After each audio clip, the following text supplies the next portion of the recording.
यीशु मसीह के नाम से सबको जय मसीह की। आज का वचन है मलाकी के किताब उसका दूसरा अध्याय 15 और 16 वचन।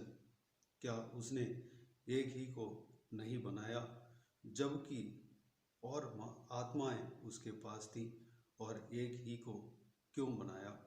इसलिए कि वह परमेश्वर के योग्य संतान चाहता है।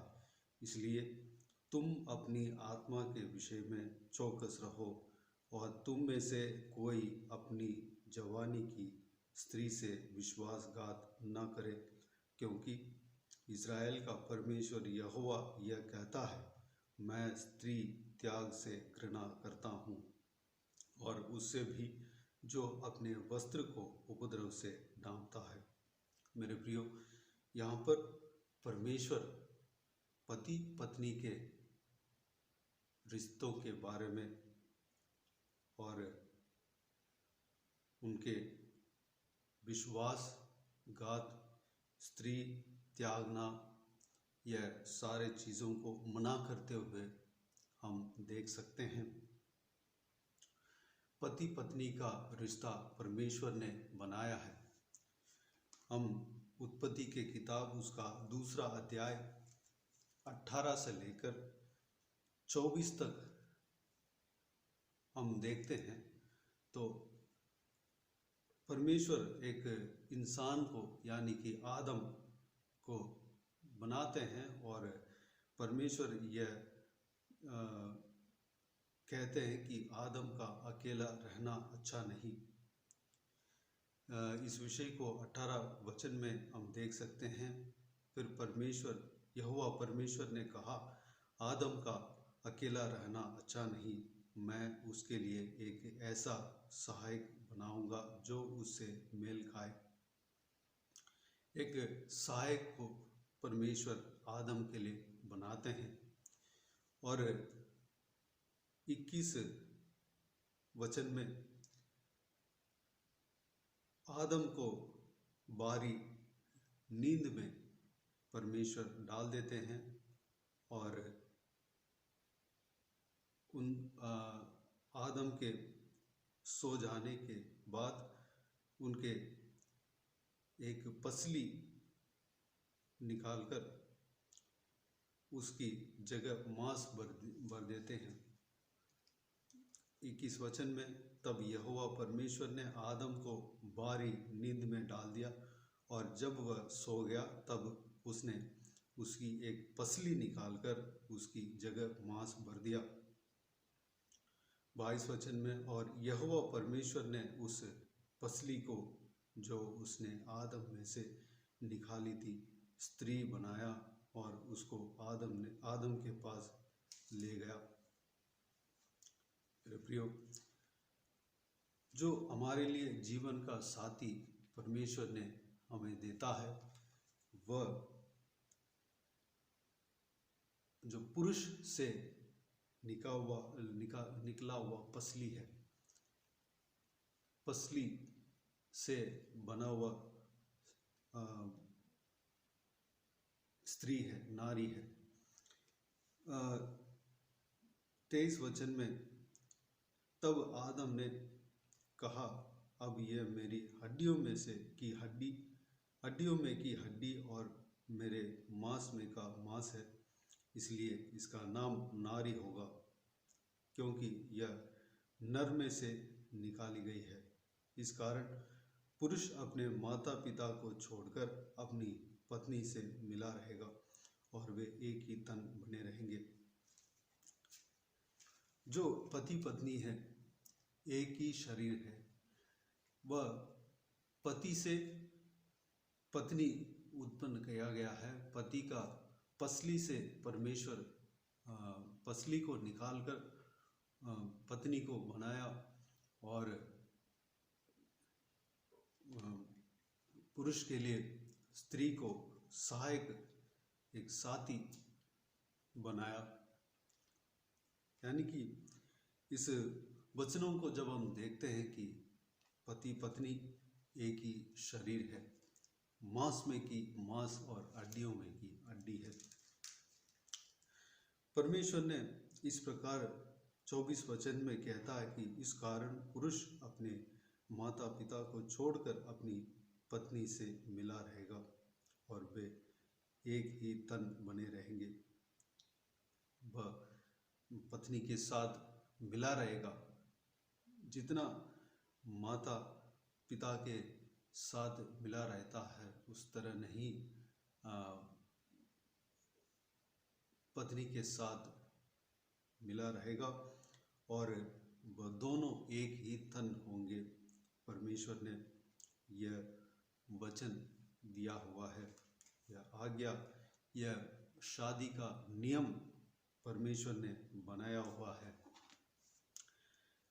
हम मलाकी के किताब में जो वचन देखा है उसमें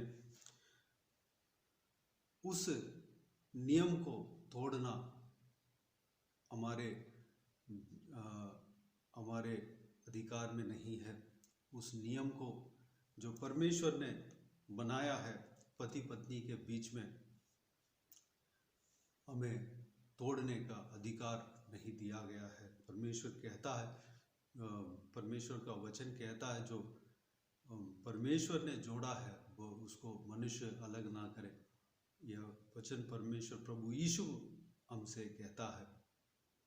हम भी मनुष्य हैं, हम पति या हमारा पत्नी को त्याग नहीं कर सकते।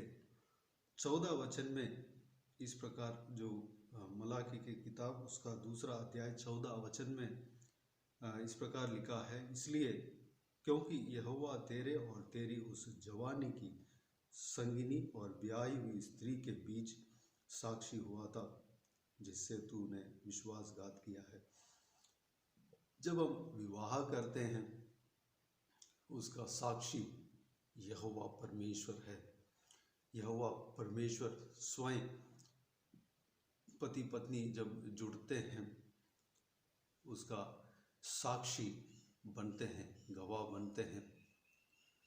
मेरे प्रियो, यहाँ पर पति अपने पत्नी का विश्वासघात करने के लिए मना किया है और पत्नी अपने पति का विश्वासघात करने के लिए मना किया है। क्या उसने एक ही को नहीं बनाया जबकि और आत्माएं उसके पास थी? परमेश्वर के पास बहुत सी आत्माएं थी, लेकिन आदम को ही बनाया, आदम के लिए ही हवा को ही बनाया, कोई दूसरे को नहीं बनाया, एक ही साथी को बनाया। हमें जो हमारे लिए जो पत्नी मिला है या पति मिला है, हमारे लिए वही हमारे लिए लागू है। और एक ही को क्यों बनाया? इसलिए कि वह परमेश्वर के योग्य संतान चाहता है। जब हम पति पत्नी के रिश्तों को हम सही तरीके से परमेश्वर का वचन के मुताबिक हम निभाते हैं, हम परमेश्वर के योग्य संतान बनते हैं। जो परमेश्वर के योग्य संतान हमें बनना है तो हमारे लिए जो रिश्ता दिया है पति पत्नी का रिश्ता, उसमें हमें वचन जिस प्रकार कहता है उस प्रकार हमें उस रिश्ते को निभाना चाहिए। हमें एक दूसरे का विश्वासघात नहीं करना चाहिए। और आगे इस प्रकार लिखा है, इसलिए तुम अपनी आत्मा के विषय में चौकस रहो और तुम में से कोई अपनी जवानी की स्त्री से विश्वासघात ना करे। हमारा पत्नी से हमें विश्वासघात नहीं करना चाहिए, धोखा नहीं देना चाहिए। वैसे अगर स्त्री हैं तो अपना पति का विश्वासघात नहीं करना चाहिए, यानी कि उनको धोखा नहीं देना चाहिए। पति पत्नी का रिश्तों में बने रहना चाहिए। परमेश्वर कहता है कि इस रिश्ता मैंने बनाया है, मैंने उसका गवाह ठहरा है, मैंने उसका साक्षी ठहरा है। आपने अब अपने पत्नी से या अपने पति से अलग होना मेरा मंजूर नहीं है। वह परमेश्वर नहीं चाहता है। इसलिए मेरे प्रियो, हमें चौकस रहना है, इस विषय में चौकस रहना है। परमेश्वर ने परिवार को बनाया है, उस परिवार को हमें तोड़ने का अधिकार नहीं है। हमें परिवार से जुड़े रहना है। चाहे अगर झगड़ालू पत्नी हो, हमें एक ही घर में हम रह सकते हैं। वचन कहता है छत के ऊपर भी हम रह सकते हैं, लेकिन पत्नी को छोड़ना नहीं या पति को छोड़ना नहीं। उस रिश्ते में हमें चौकस रहना है। 16 वचन में, क्योंकि इज़राइल का परमेश्वर यहोवा यह कहता है, मैं स्त्री त्याग से घृणा करता हूँ। यहाँ पर साफ साफ परमेश्वर प्रभु यीशु मसीह हमसे कहते हैं कि मैं स्त्री त्याग से घृणा करता हूँ, डिवोर्स से घृणा करता हूँ, विवाह रद्द से घृणा करता हूँ। इस वीडियो को जो कोई भी देख रहे हैं, जिनको विवाह हो गया है, वह इस वचन के अनुसार चलने में चौकस रहें। अगर व्यभिचार को छोड़कर किसी भी कारण से अपना पत्नी या पति से अलग होने का कोशिश ना करें। प्रार्थना करें, परमेश्वर आपके पति या पत्नी को वह सुधारेगा, वह आपके पास रखेगा। हम प्रार्थना में रखें, परमेश्वर सब कुछ सही करेगा। भले कुछ समय हमें प्रार्थना में रहना अवश्य होगा। जब हम प्रार्थना करते हैं, परमेश्वर हमारे साथ ही जो परमेश्वर ने दिया है उसका हृदय में बात करेगा और हमारा रिश्ते को सही करेगा। हमें इंतज़ार करना है। हमें जल्दी में डिसीजन नहीं लेना है। हमें इस वचन के अनुसार रहने के लिए हमें चौकस रहना है। मैं आखिरी वचन पढ़ना चाहूँगा, कुरिन्थियों के पहला पत्री उसका 7वां अध्याय 3 वचन में इस प्रकार लिखा है, पति अपनी पत्नी का हक पूरा करे और वैसे ही पत्नी भी अपने पत्नी को अपनी देह पर अधिकार नहीं, पर उसके पति का अधिकार है। वैसे ही पति को भी अपनी देह पर अधिकार नहीं, परंतु पत्नी का है। तुम एक दूसरे से अलग न रहो। मेरे प्रियो, पति अपने पत्नी का हक को पूरा करना है, वैसे ही पत्नी भी अपने पति का हक को पूरा करना है। मेरे प्रियो, इस वचनों के अनुसार हमें चलने के लिए हमें चौकस रहना अवश्य है। जो हमारे लिए जो जीवन साथी अभी है, जो परमेश्वर ने दिया है, उनके संग हमें रहना है। अपने आप को उपद्रव में नहीं डालना है। जब हम अलग हो जाते हैं तो हमें अपने आप को उपद्रव के वस्त्र से नहीं ढांपना है। वो भी परमेश्वर के खिलाफ है। जो हमारे लिए ज़िंदगी दिया है हम जीने के लिए, और हमारे लिए जो आशीष दिया है, हमें उस आशीष को, उस ज़िंदगी को, उस परिवार को हमें संभालना है। मेरे प्रियो, हमें इस पति पत्नी के रिश्ते में बने रहना है। आइए इस वचनों के अनुसार हमें चलने के लिए परमेश्वर से अनुग्रह मांगे। जो विवाह नहीं हुआ वह शादी के लिए प्रार्थना करें। परमेश्वर स्वयं जिस तरह आदम को एक साथी परमेश्वर ने ढूंढ के दिया, आदम ने नहीं ढूंढा। आदम सिर्फ अपना काम करता रहा। इसहाक को जब हम देखते हैं, इसहाक का जीवन में वह परमेश्वर का वचन का मनन करता रहा, ध्यान में था। परमेश्वर ने खुद ही वह पत्नी, उनका पत्नी अपने आप उनके पास आ गई थी। हम पत्नी को या पति को ढूंढने में नहीं, बल्कि हम जब प्रार्थना करते हैं, हम हमारे लिए जो पत्नी या पति है वह परमेश्वर हमें देगा। हमें उस सिचुएशन को बनाएगा और परमेश्वर स्वयं देगा। तो विवाह नहीं हुआ है जिनका, वह उसके लिए प्रार्थना करें, परमेश्वर वह आशीष आपको देगा। तो आइए हम इस वचन के अनुसार हम चलने के लिए परमेश्वर का अनुग्रह मांगे। आइए हम प्रार्थना में जाएं। स्वर्गीय पिता, दयालु परमेश्वर, आपको धन्यवाद देता हूं। परमेश्वर, पति पत्नी के रिश्ते के बारे में आपके वचन के द्वारा हम देखा है पिता। पति पत्नी को आपने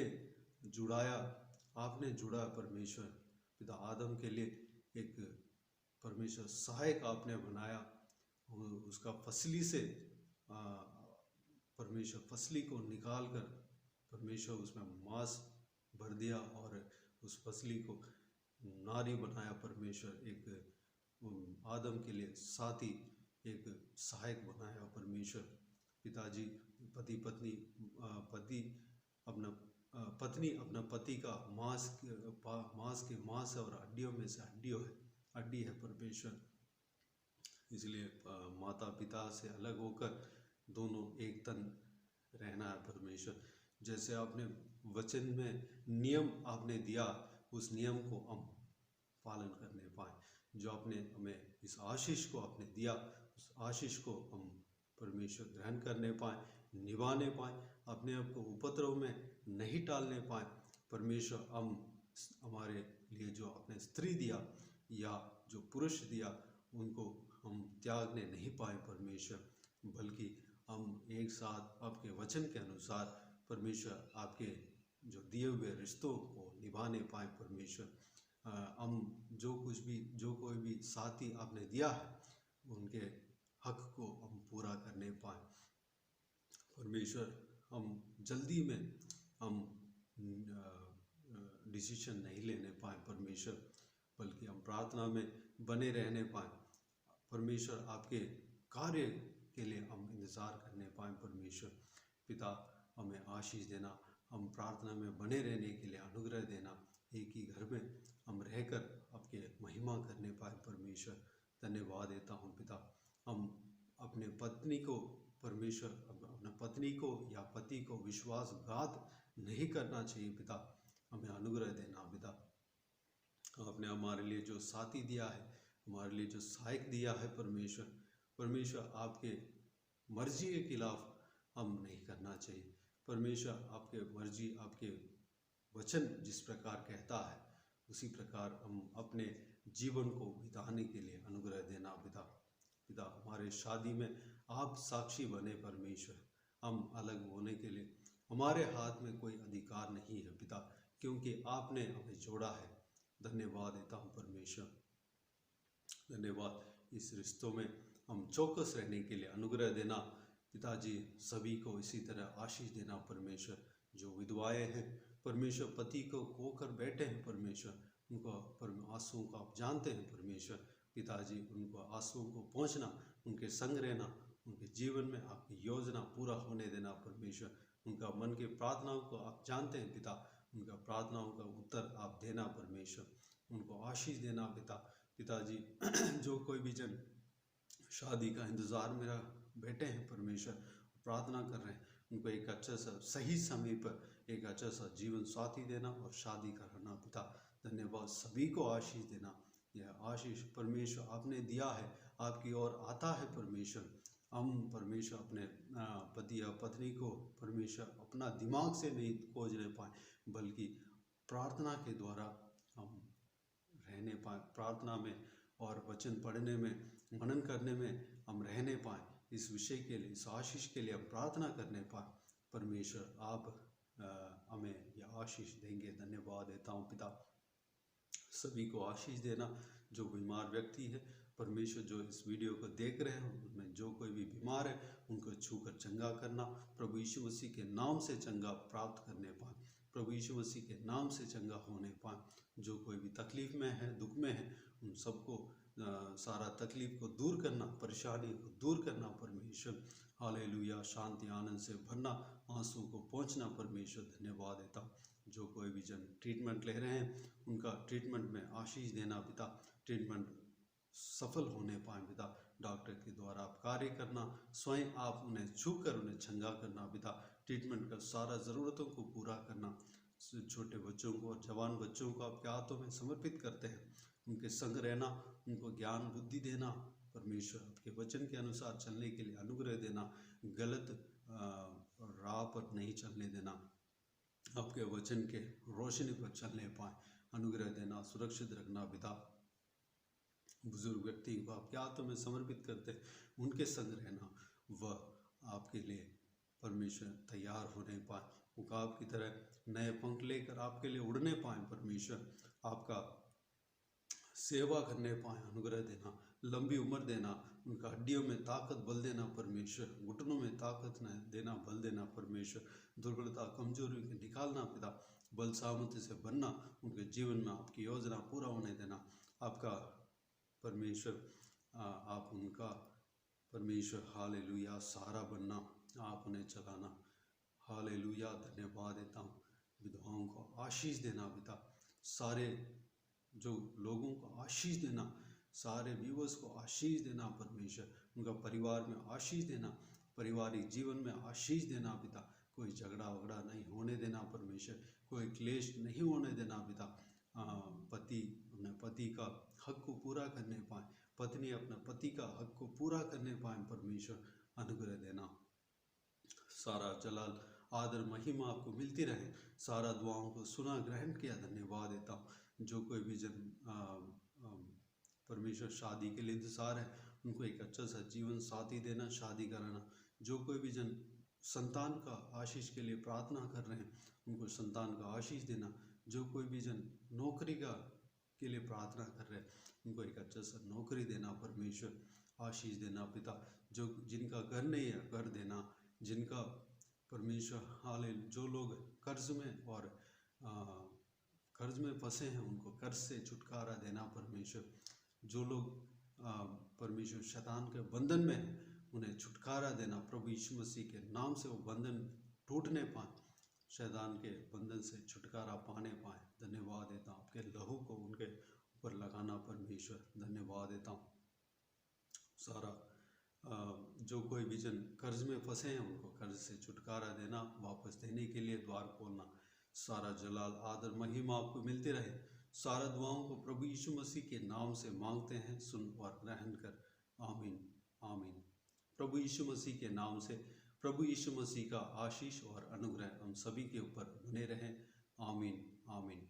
मेरे प्रियो, इस चैनल को सब्सक्राइब करें और शेयर करें। अगर किसी को भी प्रार्थना का विषय हो तो डिस्क्रिप्शन में दिए हुए नंबर पर कॉल करके प्रार्थना करा सकते हैं, या व्हाट्सएप में हमें बता सकते हैं। हम आपके लिए प्रार्थना करेंगे। विशेष करके बुधवार और शनिवार को आपके लिए प्रार्थना करके वॉइस मैसेज के ज़रिए प्रार्थना हम भेज देंगे। उस प्रार्थना में शामिल होकर आप भी प्रार्थना कीजिए और आमीन कह दीजिए। और इस सेवकाई के द्वारा परमेश्वर आपके जीवन में कार्य किया हो, वह भी हमें बता सकते हैं, ताकि हम सब मिलकर परमेश्वर का महिमा कर सकें। प्रभु यीशु आप सबको आशीष दे। आमीन आमीन।